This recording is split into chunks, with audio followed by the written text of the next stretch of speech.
Hello, good afternoon, everyone. And today I'm going to show you my progress report on a build of MiG-29 from Ukraine. And as you can see, since the last video, we had quite a lot of changes, so let's go through them. The cockpit has been assembled. Cockpit canopy has been already masked. I was using those paper masks, which are actually in the middle filled with masking fluid. For this, I'm using Tamiya masking fluid because it does not shrink and it's very reliable. Even after several months, you can actually peel it off like a paper and it leaves no marks, nothing. Very, very nice product. Not exactly the cheapest one. This small bottle is like €6 or €7, but still, it's absolutely perfect. So why to change it?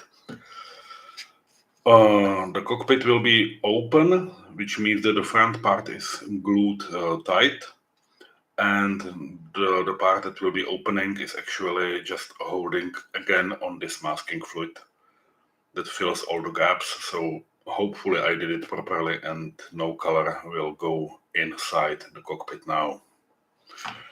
I've also glued all the necessary wings, and you may notice there are very thin white lines that are actually filling the gaps.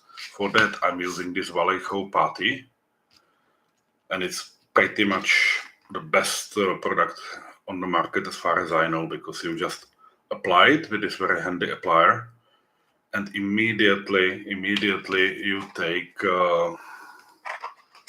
this cotton swab, just slightly wet it, slide over, remove the excess. It remains only in the gap, in the hole, and that's it.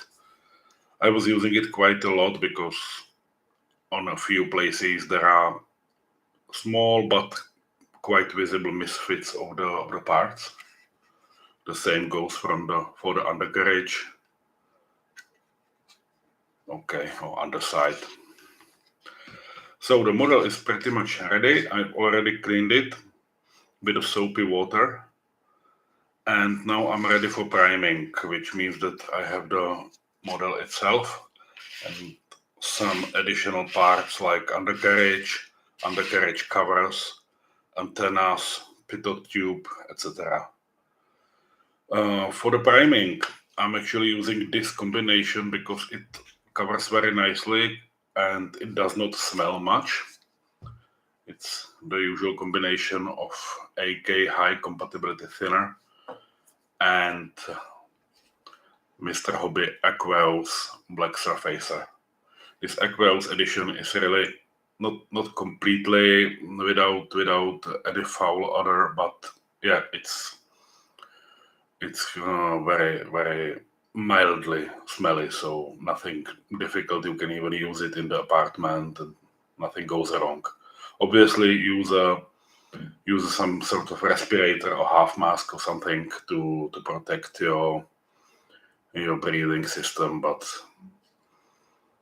yeah, that's it.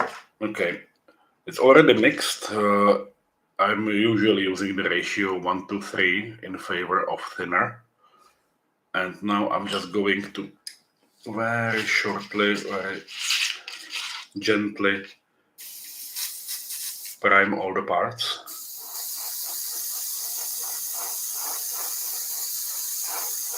This black primer will be only a layer 1, in which later on I will be applying sort of a pre-shading with a white color. So it will help me to break the surface, which will not be so uniform as it would be if you use just a single shade. All these parts are just from the box, nothing special here. I'll show you the detailed parts I bought in the aftermarket in a minute.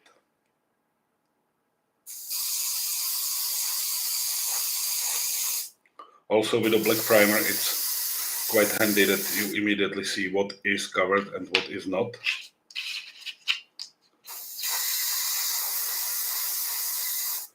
And all these covers for undercarriage I'm actually spraying, and I'll be painting them apart from the rest of the plane, because at the end it seems to me it's much more handy.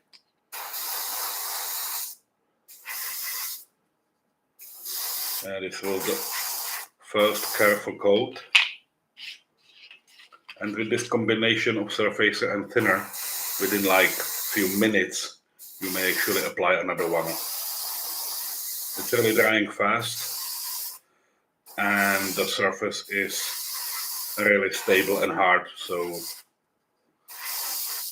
also this combination is very good one when used as an undercoat for metallic colors, because for metallic color you need preferably black and shiny undercoat. So now let's spray the plane. Okay.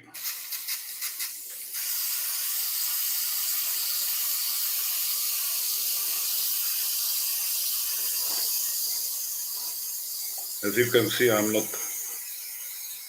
not chasing or trying to apply all the color on one place in one time. Instead, I'm just applying very thin coats, and they will simply slowly build up the desired effect.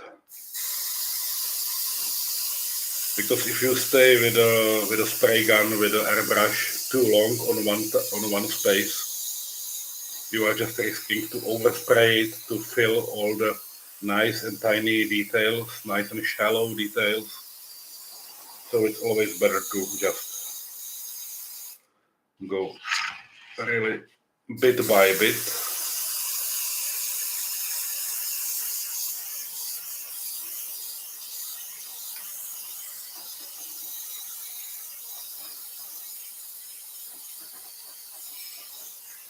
It's important to turn the plane, to spray it properly from all the directions. You know, you are not in a hurry, and now this is the part where very much can be done wrongly, but if done properly, you are having a nice base coat for your model. Again, this is just the first part, and I will spray it in a couple of minutes at least with one more layer like this. As you can see, all the details are coming up. Now I will check for any imperfections, any missed gaps, etc. If needed, sand it or fill them again, and I will continue. So next time I'll be applying the camouflage and decals. Also, let me show you, let's put this one aside.